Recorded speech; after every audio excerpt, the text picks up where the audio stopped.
Bonsoir les Itata et bienvenue dans votre émission Focusée dédiée, deuxième volet, à l'endométriose. Vous avez certainement suivi la première partie.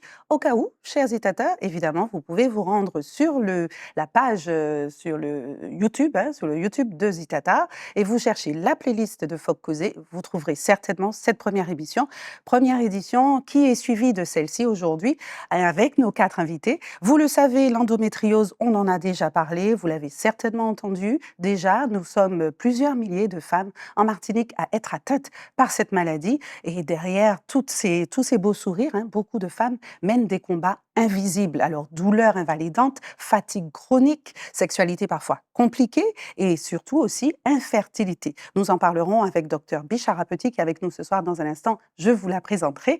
Écoutez, cette maladie, nous devons lutter contre elle parce qu'encore aujourd'hui, après tant d'avancées dans la médecine, dans la recherche, il faut bien parfois une petite dizaine d'années pour pouvoir poser un diagnostic. Alors aujourd'hui, nous allons, comme toujours dans notre émission de Focusée, nous allons parler sans filtre et nous tenterons évidemment de répondre à un certain nombre de questions que vous avez et évidemment essayer de parler de ce sujet qui est assez douloureux, qui est intime, mais surtout profondément humain. Comment vivre, comment aimer, comment fonder une famille, comment faire confiance encore quand ce corps dans lequel nous vivons est un combat permanent, une épreuve au quotidien. Bonsoir et encore merci de nous faire confiance et d'être là avec nous ce soir.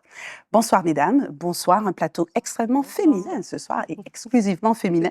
Merci à vous d'être là mesdames. Alors donc je vais vous présenter un peu chacune individuellement. Tout d'abord je vais me tourner vers vous madame Audrey Pommier-Flobinus. Bonsoir et merci d'avoir accepté de participer à ce second volet. Évidemment, durant le premier volet, nous avons tenté de faire un peu le tour. C'est compliqué en 52 minutes de parler d'un sujet aussi prenant qui concerne tant de femmes chez nous. Alors, en quelques mots, je vais une nouvelle fois dire qui vous êtes. Vous êtes la coordinatrice, c'est ça, directrice coordinatrice de la filière endométriose de la Martinique, en d'autres termes, on appelle FEM.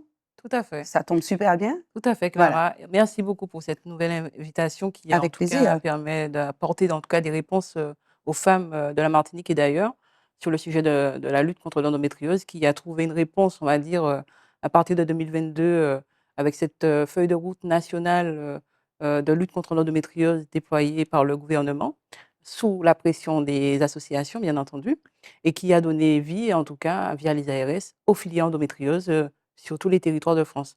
Donc, nous sommes à peu près 17 filières sur la France et les Outre-mer. D'accord. Et donc, la Martinique a sa filière endométriose depuis le 15 décembre 2023. Et donc, on déploie en tout cas notre expertise sur le territoire depuis 2024. Donc, le président est le docteur Mehdi Jean-Laurent, que je salue, et puis notre médecin coordonnateur, docteur Ludivine Chevalier. Nous avons aussi le docteur Alexandru Lintis et puis le docteur Alexandre Carré, qui sont des experts sur lesquels on peut compter, en tout cas en Martinique, sur le sujet de la lutte contre l'endométriose. Voilà. Alors, dites-nous, pourquoi, merci hein, de cette présentation, pourquoi est-ce qu'aujourd'hui l'endométriose, malgré l'existence de la filière dont vous venez de parler, pourquoi est-ce que l'endométriose est si encore tabou aujourd'hui?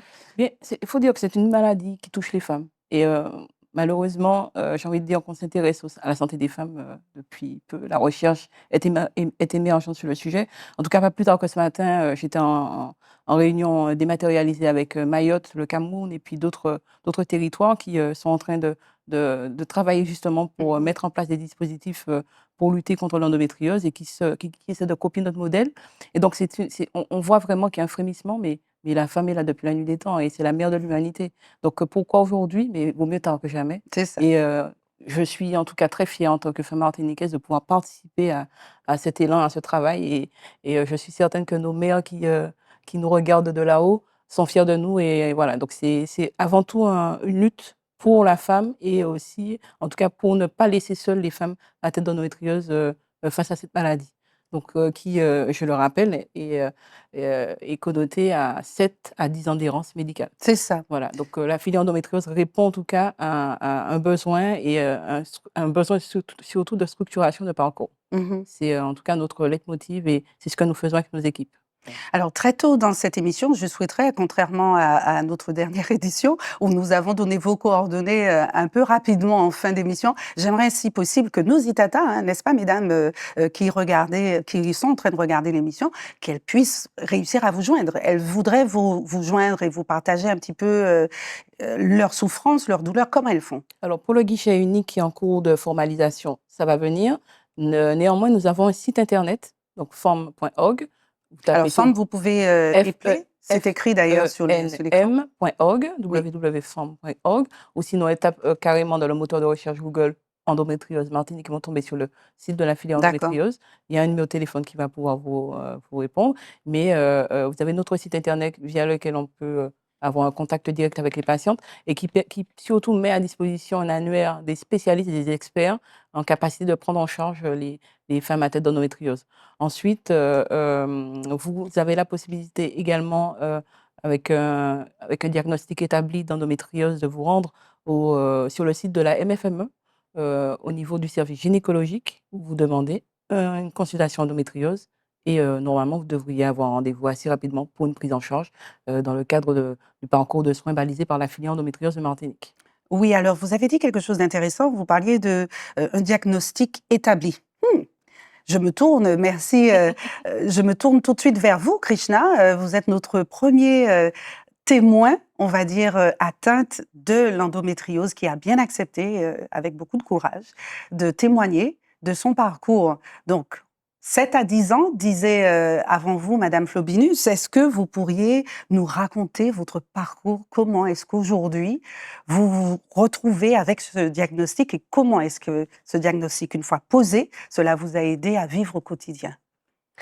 Alors, j'ai commencé, enfin, je voulais avoir un enfant et c'est ce qui m'a fait, en fait, me diriger, vers les spécialistes.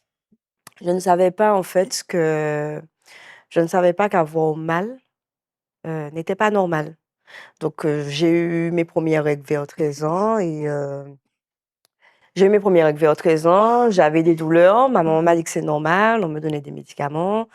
Donc, rien d'anormal, sauf que j'ai eu le désir d'enfant.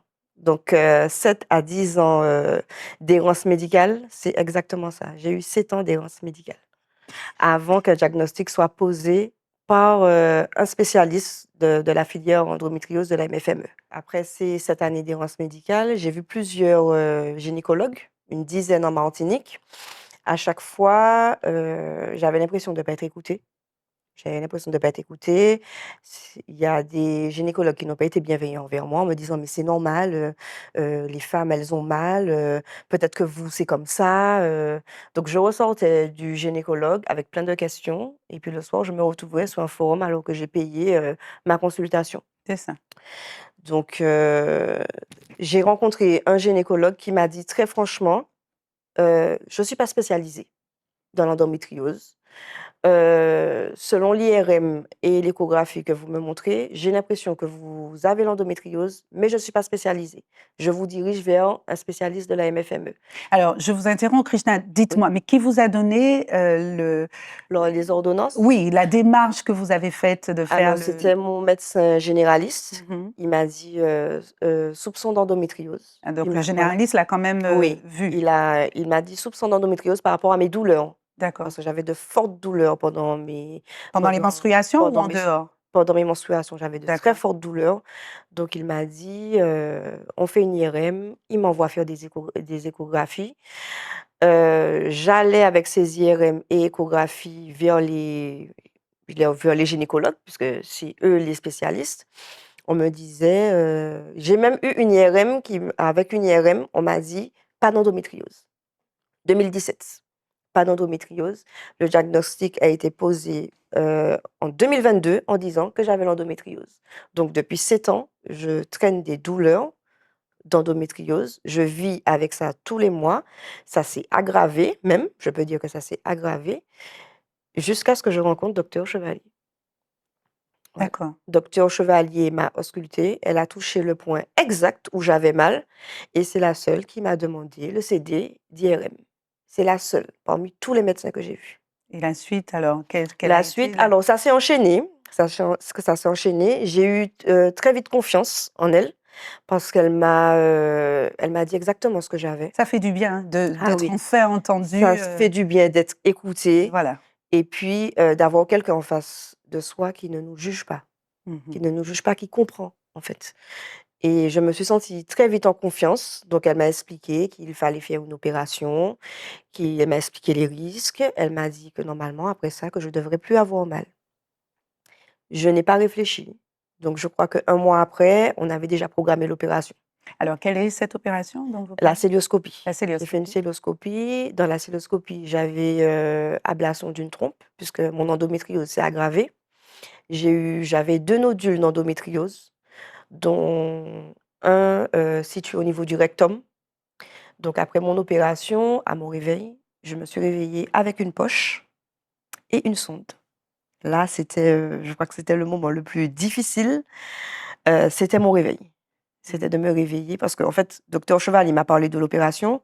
Moi, j'ai compris, je ne vais plus souffrir. Mhm. J'ai compris que je serais délivrée, que je ne vais plus avoir mal. Donc j'ai dit: «OK, banco, on fait l'opération. Quels que soient les risques, vaut mieux tenter, on se lance. Ça fait 7 ans que je souffre, allez, on y va». Et je me suis réveillée avec une poche et une sonde urinaire. En Donc d'autres là, termes, vous souffriez toujours? Ou alors ça je ne souffrais pas, c'était la d'accord, convalescence. c'était la C'était la convalescence, convalescence. d'accord. La poche, donc c'est une stomie. Donc la stomie, c'était parce que, j'avais un nodule d'endométriose Mmh. situé au niveau de mon rectum. Donc comme elle a dû effleurer le rectum pour pouvoir enlever le nodule, pour laisser le rectum cicatriser correctement, j'ai dû porter une stomie pendant 2 mois. D'accord, alors depuis l'opération, est-ce qu'il y a eu effectivement une amélioration de vos douleurs ou pourquoi vous souriez? Alors Alors que c'est une bonne nouvelle, j'imagine? je vais vous dire parce qu'après l'opération, pour que tout cicatrise bien, on m'a mis sous pilule Mmh. pour ne pas avoir, mes menstruations. Et ensuite, j'ai eu mes 1res règles après l'opération et ma réaction, c'était: «Mais c'est bizarre, j'ai pas mal». Je me suis dit: «Mais pourquoi j'ai pas mal? Est-ce que c'est vraiment mes règles? Est-ce que les spottings recommencent? Mais c'est bizarre, pourquoi j'ai pas mal?» Mmh. Donc je me sentais bizarre, je sentais que j'avais effectivement mes menstruations, mais j'avais pas mal. Donc pourquoi j'ai souri? Parce qu'en fait, j'ai trouvé ça bizarre de pas avoir mal. Depuis 7 ans, je souffrais, j'avais mal. C'était comme partir à la guerre quand j'avais mes menstruations et là, j'avais pas mal. Donc Alors, c'était mes 1res règles. les premières règles, dites-moi, quand on entend endométriose généralement, on entend souvent infertilité. Votre désir d'enfant dont vous parliez en introduction de votre témoignage, Oui. une fois que l'opération a eu lieu, vous aviez de l'espoir d'avoir un enfant, n'est-ce pas? Comment ça s'est passé? Alors comment ça s'est passé? C'était très lourd tout ça.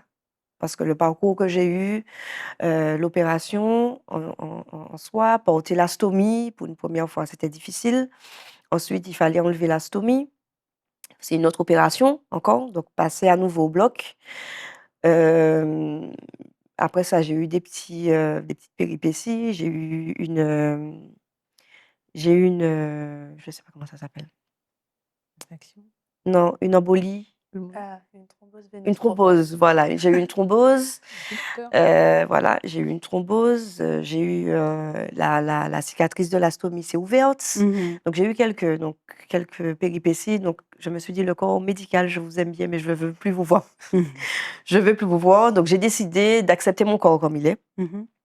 J'ai décidé de me refaire une santé et de prendre soin de moi.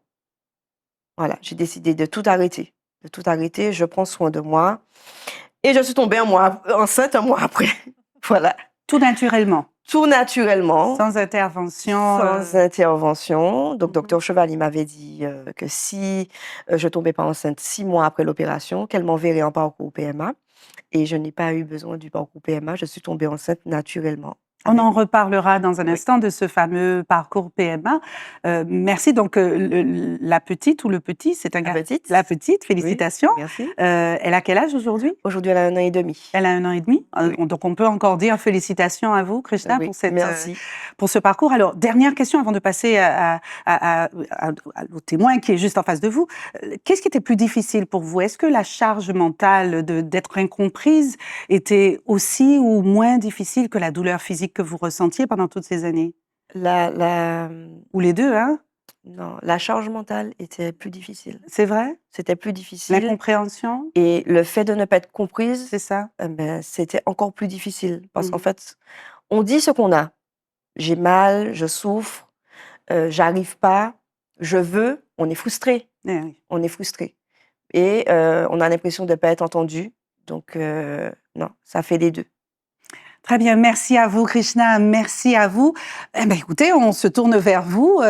Élodie, merci d'être là. Vous êtes aussi, comme Krishna, témoin atteinte d'endométriose. Alors, votre histoire, vous êtes aussi courageuse que Krishna.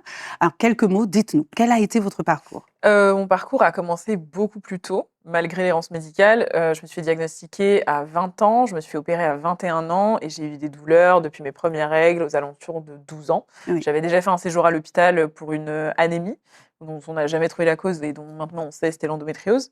Mais à l'époque, ça n'a pas du tout été abordé comme sujet, l'endométriose. Quand j'ai commencé à faire des recherches sur Internet, les médecins ne me prenaient pas au sérieux exactement comme Krishna.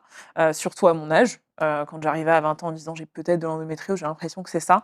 On ne me prenait pas au sérieux, on me disait que c'était pas possible, que j'ai jamais eu d'enfant, que c'est quelque chose qui arrive plus tard dans la vie. Enfin, voilà, beaucoup de gynécologues et très peu de solutions. Et surtout, pendant tout mon parcours scolaire, je ratais l'école une semaine au moins pour mes grosses douleurs de règles qui étaient extrêmement handicapantes. Et du coup, à 20 ans, je tombe sur Endo France, l'association, Mhm.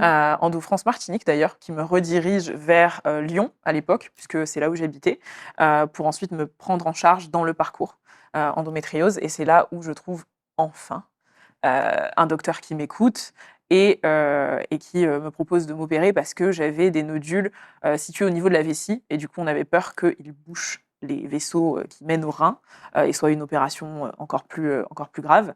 Et je me fais opérer à ce moment-là, donc à 21 ans. Et ensuite, je passe directement sous pilule contraceptive. Mais j'étais sous pilule contraceptive depuis mes 12-13 ans, donc ça n'a pas changé pour moi. Mhm. Et après ça, j'enchaîne la médication parce que ça ne marche jamais. J'ai toujours beaucoup d'effets secondaires.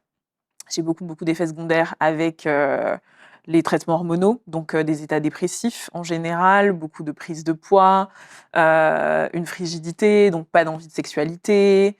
Voilà.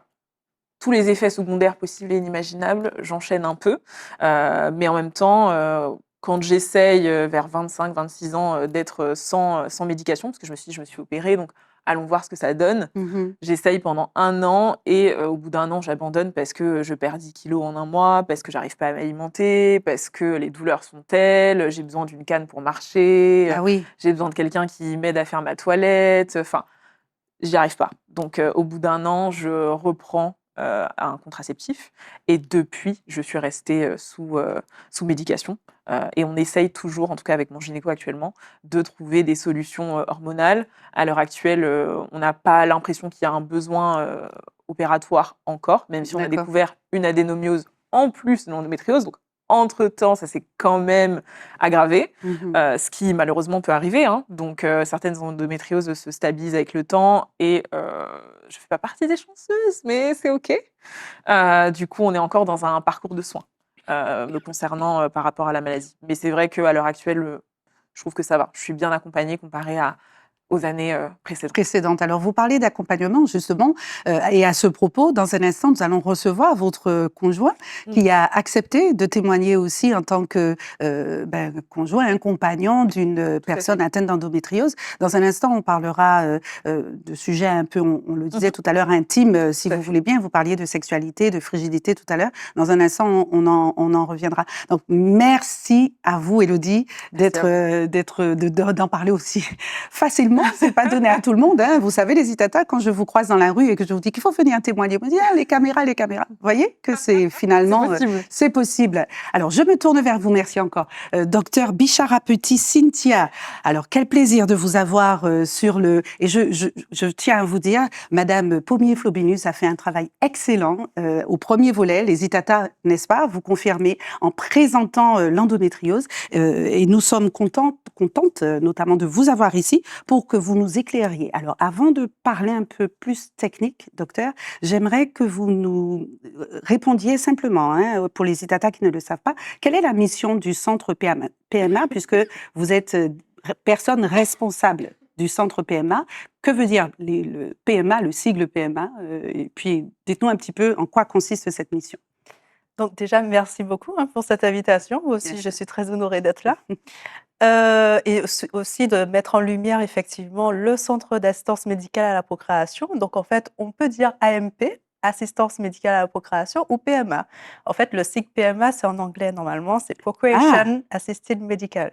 D'accord. Donc en fait, c'est en gros, dans le jargon français, on dit souvent PMA au lieu de dire AMP, mais ça veut dire exactement la même chose.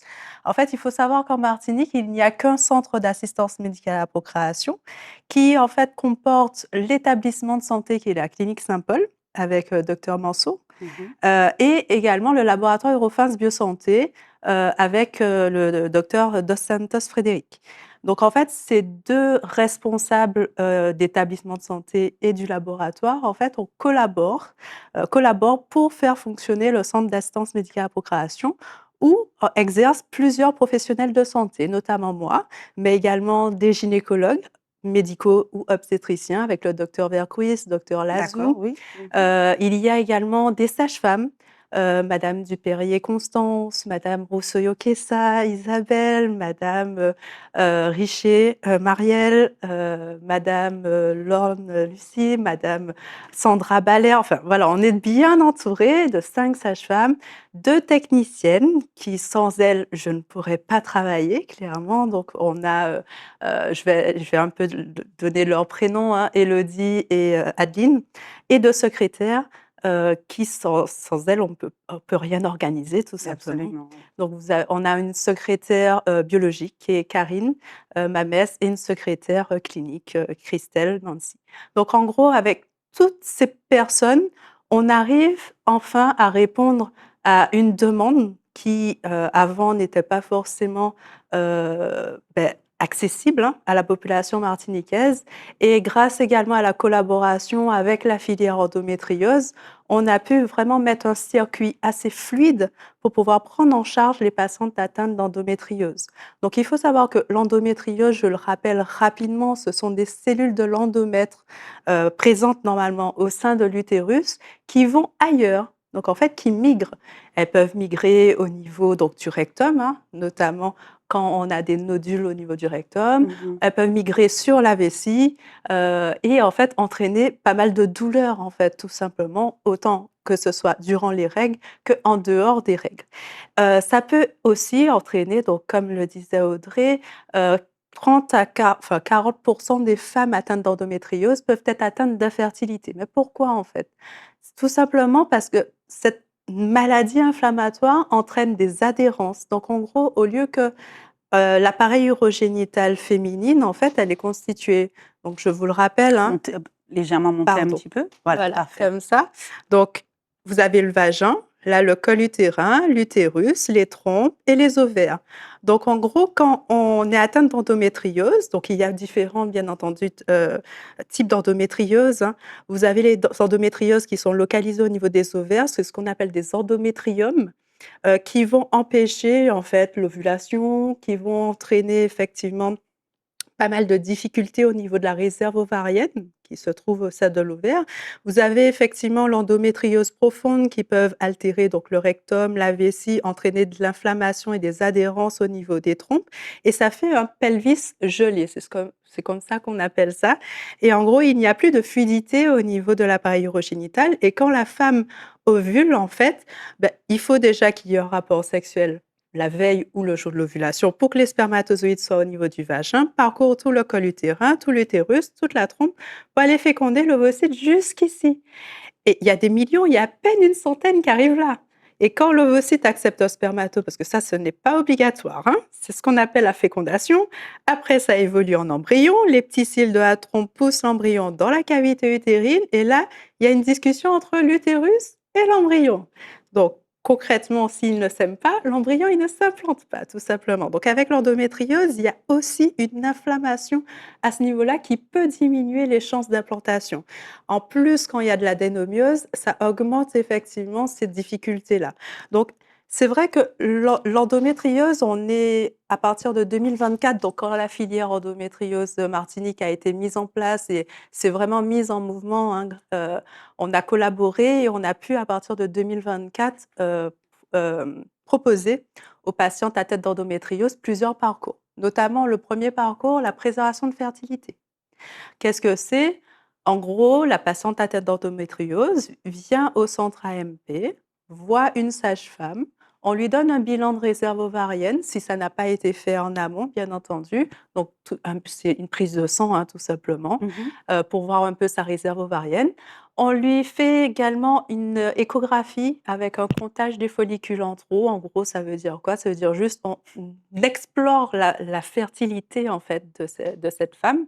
Et avec tout ça, après, on lui dit: «OK, ça prend même pas un mois, tout simplement». Donc son premier rendez-vous, le staff, on a des réunions de concertation pluridisciplinaires au sein du centre AMP toutes les semaines avec la filière endométriose une fois par mois.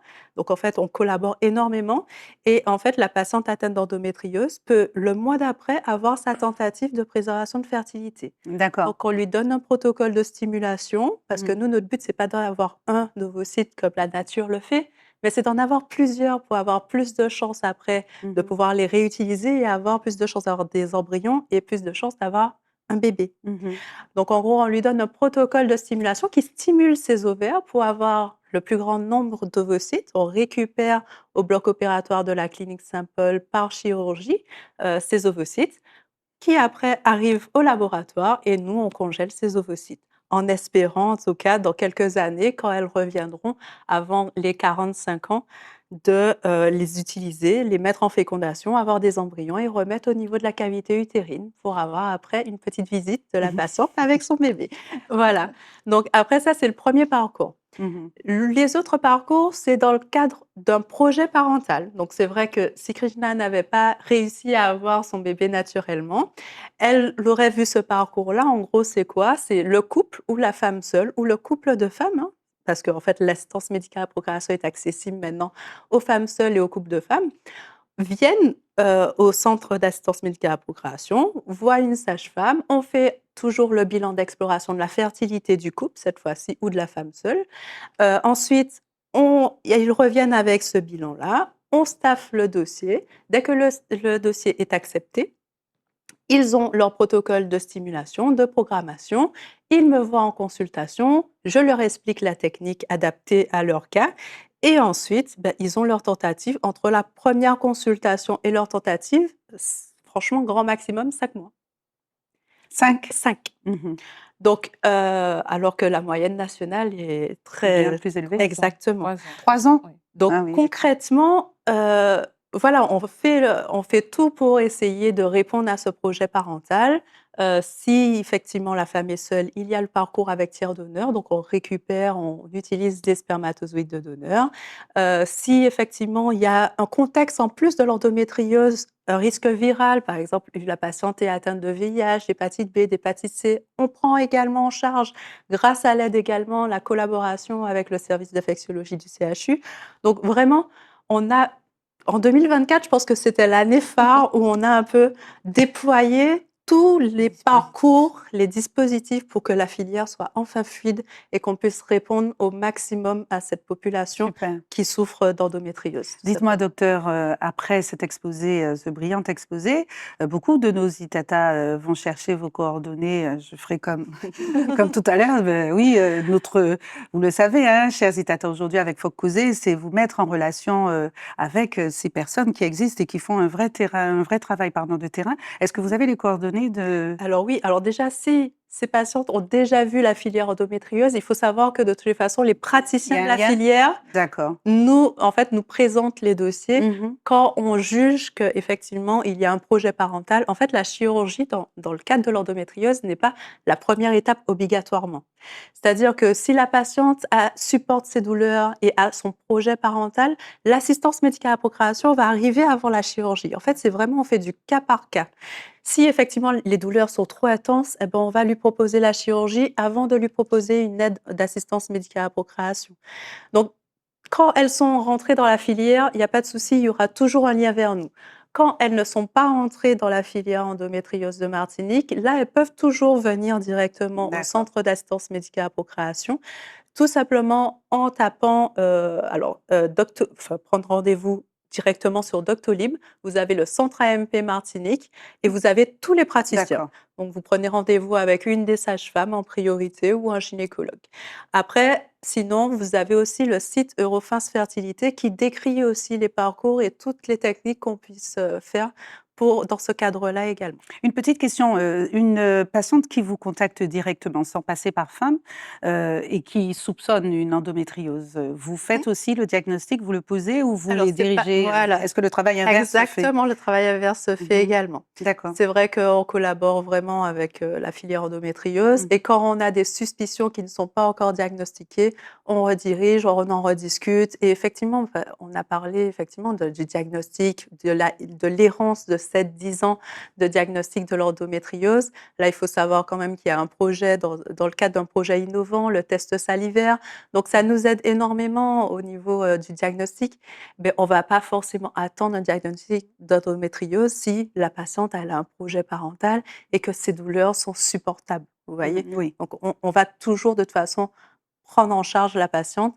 Et on a aussi déployé pas mal de petits audios que n'importe qui peut écouter tout simplement D'accord. gratuitement sur les plateformes YouTube, Spotify, Ok. etc.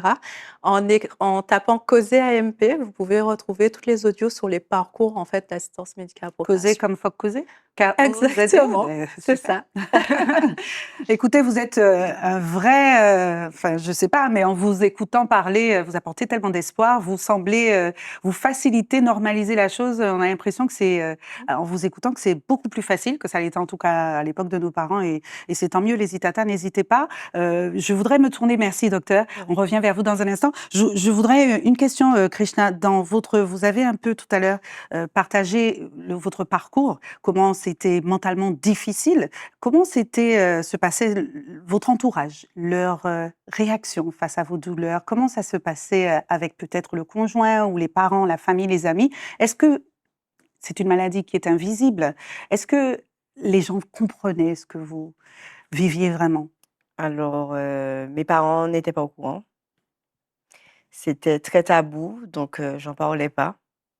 J'en parlais pas. Mes Mais parents, attendez, vous avez dit avoir eu vos premières règles à l'âge de 13 ans. à Ils ont l'âge bien de vu que 13 vous ans, ratiez les cours à l'école ou... oui, je disais à ma maman que j'avais mal au ventre. Elle me disait que c'était normal. Ah oui. Oui, c'était très, très tabou. C'est resté tabou pendant un moment. Mhm. Donc, On sait mes aujourd'hui parents, que, docteur, n'est-ce pas, excusez-moi, oui, ce n'est pas normal d'avoir mal. Non, ce n'est pas normal.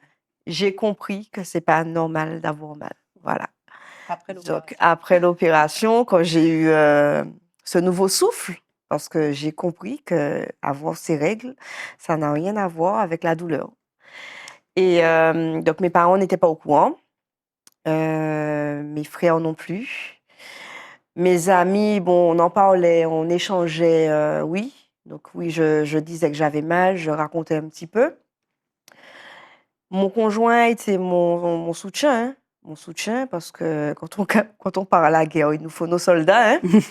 Donc il m'aidait beaucoup, il savait qu'il fallait me donner les médicaments. il fallait que masser mon ventre, il fallait mettre du cellophane pour calmer un petit peu la douleur. Ils regardaient un petit peu l'heure. Enfin, bon, normalement, le paracétamol, c'est toutes les 6 heures. Mhm. Mais il fallait pas que je laisse la douleur s'installer. Donc, je prenais toutes les 4 heures. Là, j'écoutais pas trop la règle des 6 heures. Mais il fallait vraiment pas que je laisse la douleur s'installer. Sinon, si je laissais la douleur s'installer, je restais au moins 1 heure avec des grosses douleurs, de grosses crampes. Donc, je prenais les médicaments toutes les 4 heures. Et Mhm. un jour, mon conjoint, parce qu'il me restait plus de médicaments, il est allé à la pharmacie. Et pour me chercher un médicament, la pharmacienne lui a dit non, elle fait pas semblant, hein. Elle a vraiment mal. Et c'est là qu'il a vraiment commencé à prendre ça au sérieux, Ah, à se wow. dire elle souffre, il faut que je l'aide. Donc, Pourquoi, d'après vous, Krishna, et vous, mesdames, la question est posée à vous quatre, hein, pourquoi est-ce que la douleur aujourd'hui d'une femme doit être justifiée? Que la pharmacienne puisse dire, elle ne fait pas semblant. J'imagine que c'est pas parce que votre conjoint disait, elle oui, fait oui. semblant, hein, j'imagine pas. Hein, mais simplement, aujourd'hui encore, vous le disiez hein, tout à l'heure aussi, parce que c'est une femme qui a mal, on normalise la douleur. Les parents qui disent, c'est pas bien grave, pourquoi? On est en 2026, docteur. Je pense que c'est dans la Exact, culture. Hein. exactement. C'est chez nous, C'est culturel. c'est vrai. Culturel. Exactement. Pour souffrir, né femme pour être Mm. c'est ça en fait. Hein. C'est ce qu'on Entre dit. l'accouchement, C'est ça. les règles, Mm. en fait, je pense que vraiment, c'est une croyance culturelle Ouais. qui nous est inculquée de génération en génération, C'est où la femme souffre. Voilà. Il Bah, faut accepter de ouais, souffrir. ouais. Faut souffrir pour être belle. Faut souffrir pour avoir quelque chose. Faut souffrir. Donc on est martiniquaise et résiliente C'est ça. C'est ça. d'emblée. Donc moi, je sais pas, mais tu en parlais tout à l'heure là. Au niveau de mon travail, je me voyais mal dire à mon employeur, je viens pas parce que j'ai mes menstruations qui me font mal. Mm. Donc en fait, je posais des jours de congé, mais ils savaient pas pourquoi. Mais c'est parce que je souffrais. Et ça pouvait m'arriver 2 fois par mois de poser 2 jours. Les 2 premiers jours, je posais. J'utilisais mes congés parce que j'avais mal. Wow. Ça, c'était, je crois Vous que avez connu c'était ça aussi Tout à fait. Enfin, moi, je sensibilise dans l'entreprise au congé menstruel, en fait, à l'arrêt plutôt menstruel, parce que justement, les personnes atteintes de pathologies gynécologiques, endométriose, adénomyose, ont tendance à faire ça, à poser leur congé parce qu'elles n'ont pas le choix. Mais toute ma vie, moi, j'ai raté l'école et au travail, bon, j'ai de la chance, j'étais entrepreneuse très tôt, donc de faire mon emploi du temps, mais en même temps, j'avais pas le choix que d'avoir un métier qui me permette de faire mon emploi du temps, Mhm. parce que les gens vont pas comprendre pourquoi je rate le travail, il faut expliquer. Puis c'est un sujet intime, est-ce qu'on a envie d'en parler à son employeur qui nous a recrutés il y a un mois? Bon, peut-être pas non plus, parce qu'on a des ambitions, on a une carrière, etc. Donc c'est pas quelque chose d'idéal.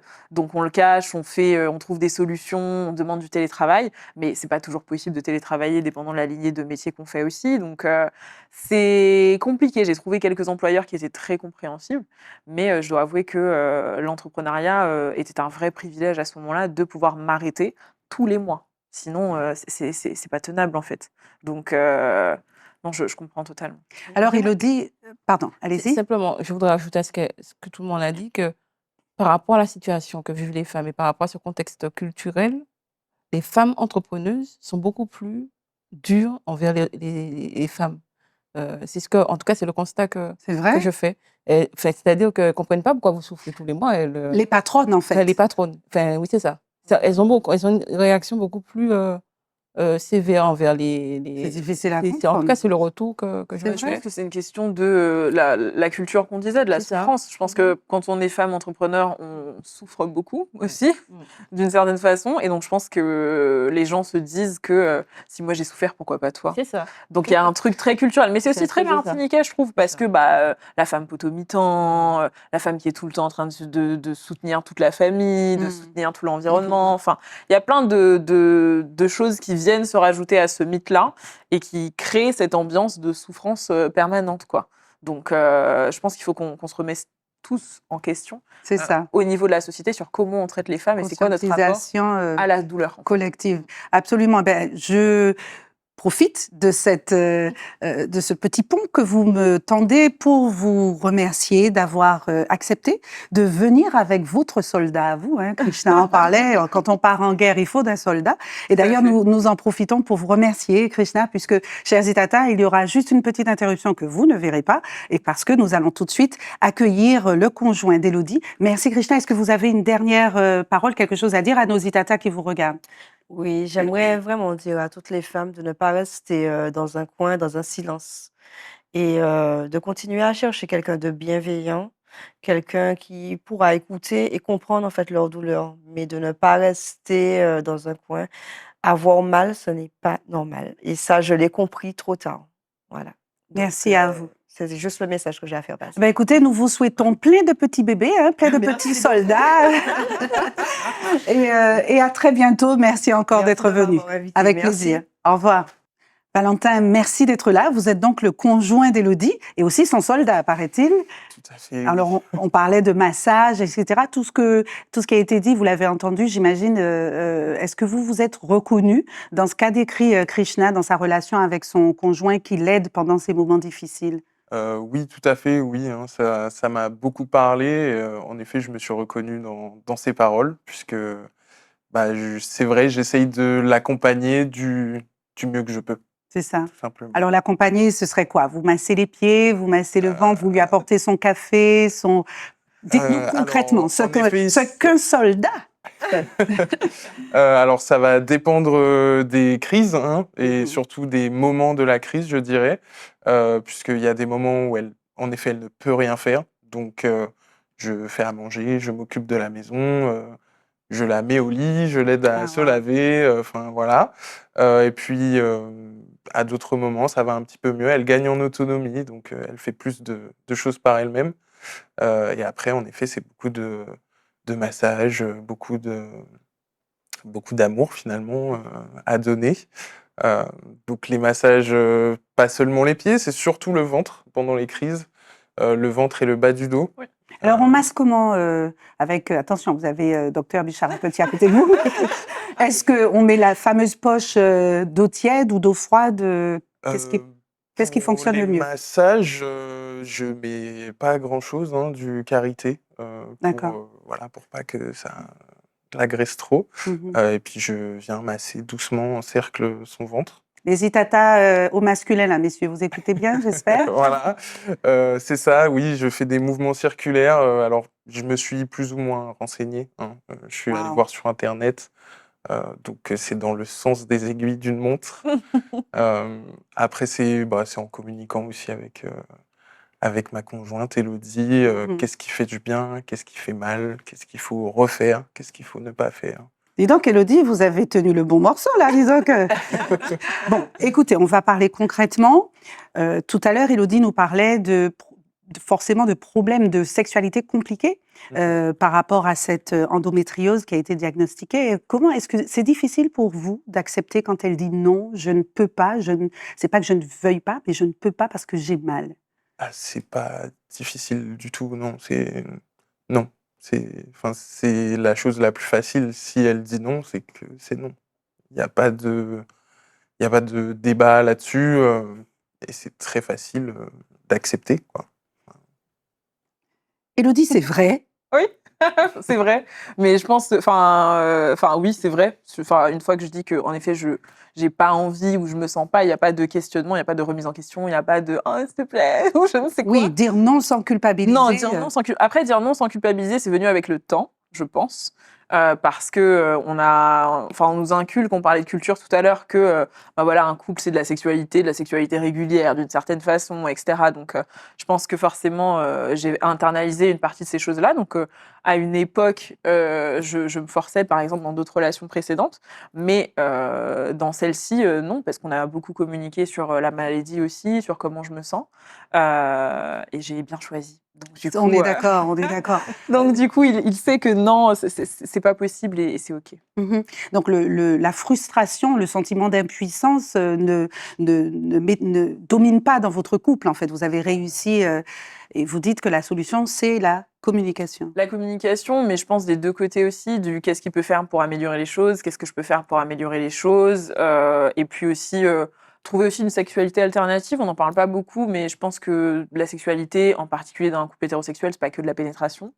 Et souvent, la pénétration, c'est douloureux quand on a l'endométriose. Ça peut être douloureux pendant, après. Mais on peut faire plein de choses dans la sexualité qui ne sont pas de la pénétration. Donc, accepter aussi une sexualité alternative, je pense que ça aide beaucoup. Je n'ai rien à Vous ajouter validez? là-dessus, tout à fait, hein. Alors, en tant qu'homme, c'est difficile pour vous, j'imagine, de la voir en souffrance, puisqu'on on l'a compris, elle n'est pas seulement malade que durant les menstruations, en dehors de quand ça arrive que c'est long. Comment vous gérez ça mentalement? Bah, je le gère, c'est un petit peu au jour le jour, quoi, hein. Il y a pas de recette miracle. Je fais avec, les armes que j'ai, et comme je dis, je fais au mieux pour l'accompagner. Depuis 1 an en plus, ça a été un petit peu les montagnes russes. Elle a essayé différentes contraceptions, donc à chaque fois, il fallait voir, qu'est-ce qui fonctionnait avec telle pilule ou avec, le stérilet, par exemple. Donc ça a été des périodes, compliquées. Il y a eu des améliorations, puis des rechutes, D'accord. donc voilà, mais on gère comme on peut, hein, finalement, Et vous on avez gère l'air comme on de peut, pas hein. mal vous en sortir. Dernière question, Valentin. Quel conseil donneriez-vous, aux couples qui nous regardent et qui seraient comme vous, touchés par l'endométriose? Discuter, communiquer ensemble. C'est vrai que ça peut paraître, la réponse bateau qu'on dit pour, tous les couples, mais c'est la vérité. Discuter avec Élodie, ça m'a permis de, faire passer cette, frustration dont vous parliez justement. Ça m'a permis aussi de mieux comprendre, comment fonctionnait sa maladie, ce qu'elle ressentait, comment elle fonctionnait en cas de crise, heu et de pouvoir du coup m'adapter à ses besoins, en fait, et qu'elle Super. puisse aussi le faire, inversement.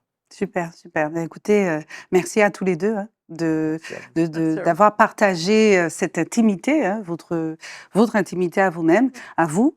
Je me tourne vers vous, docteur Bichara-Petit. Un jeune couple, dans quelque temps, qui sait, ils auront cette envie d'enfanter, de maternité, de paternité, et il y a, ce parcours de soins que suit toujours Élodie. L'infertilité, on en parle souvent, on l'a dit, quand on parle d'endométriose. Est-ce que l'endométriose, pardon, est le 1er, empêchement de maternité chez les femmes en Martinique? C'est le gros problème ou pas? Est-ce que c'est le 1er? En fait, il y a plusieurs causes d'infertilité. Les plus importantes en Martinique que je vois au cours de mon travail, tout simplement, c'est effectivement l'endométriose, mais aussi le syndrome des ovaires micropolykystiques. D'accord. Ce sont vraiment les 2 pathologies féminines qui ressortent le plus souvent au sein des patientes qu'on prend en charge. Le SOPK. Voilà, SOPK? C'est ça. exactement. C'est le nouveau nom, hein? C'est- Ça- c'est le- c'est c'est- le nouveau, c'est lequel? Ça a changé. Non, c'est ce qu'elle vient de dire, mais c'est D'accord. simplement la contraction, le sigle, SOPK. Voilà. Super. Mais écoutez, sans transition, hein, on passe à notre tribune digitale. Il nous reste très peu de temps. À tout de suite.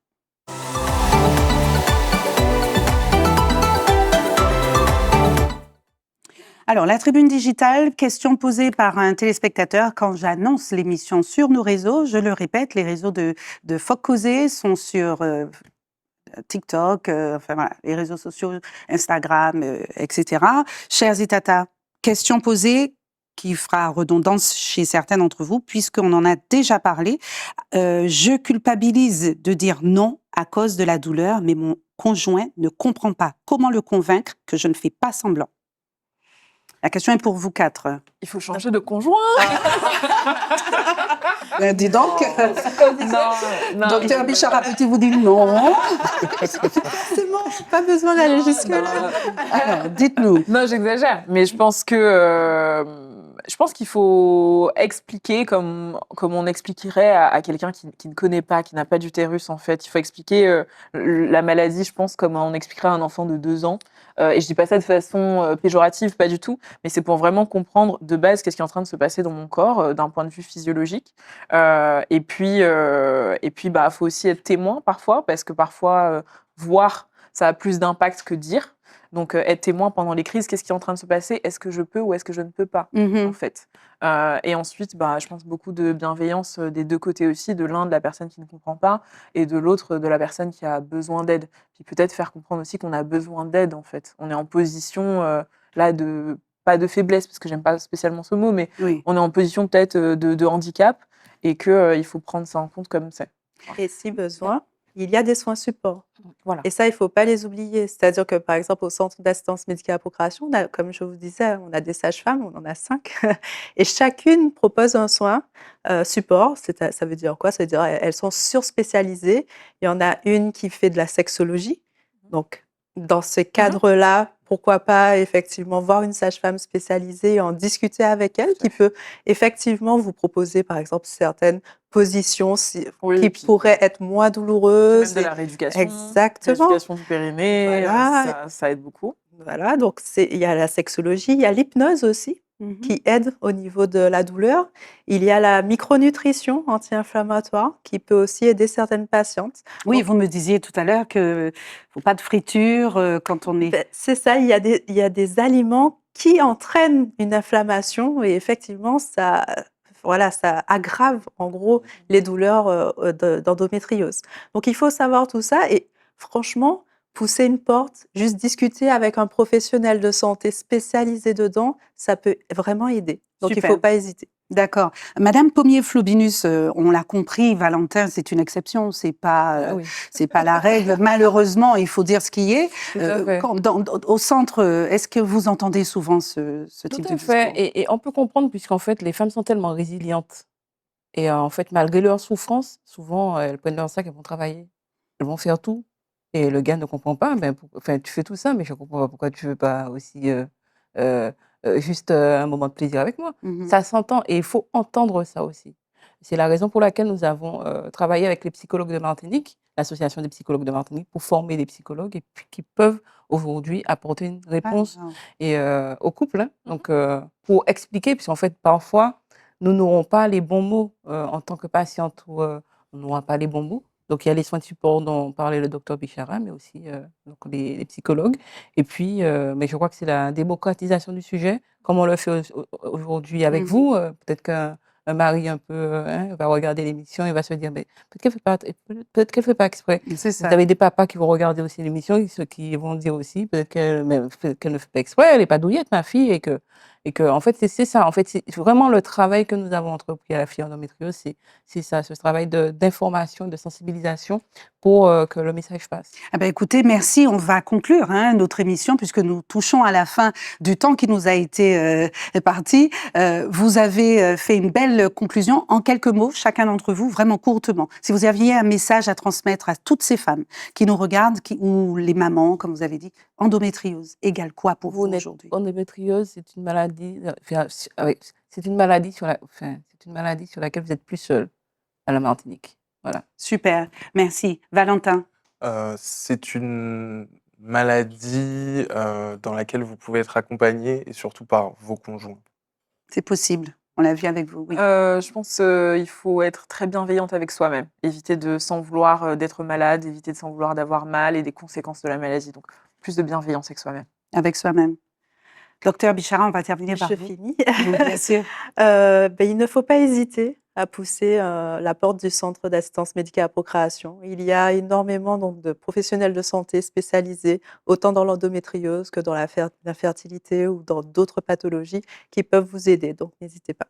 Merci à vous trois, vous quatre, pardon. Merci, chers Zitata, de nous avoir suivis pendant ces 52 minutes. Nous avons passé un temps, j'espère, qui vous portera à vous. N'hésitez pas à contacter Madame Pommier-Flobinus ou encore le PMA, le centre PMA. Vous savez, ce sont des maladies comme ça qui détruisent des rêves, qui détruisent des ambitions, mais si on reste en silence. Donc, parlez, n'hésitez pas. Mon mari me dit souvent une phrase qui dit un truc du genre nous n'est la voix, c'est pour nous parler. Ou quelque chose comme ça. Les Zitata les plus âgés, vous allez reconnaître de quoi j'essaye de parler. Bonne soirée, on se voit jeudi prochain. Portez-vous bien. Merci à vous quatre. Merci.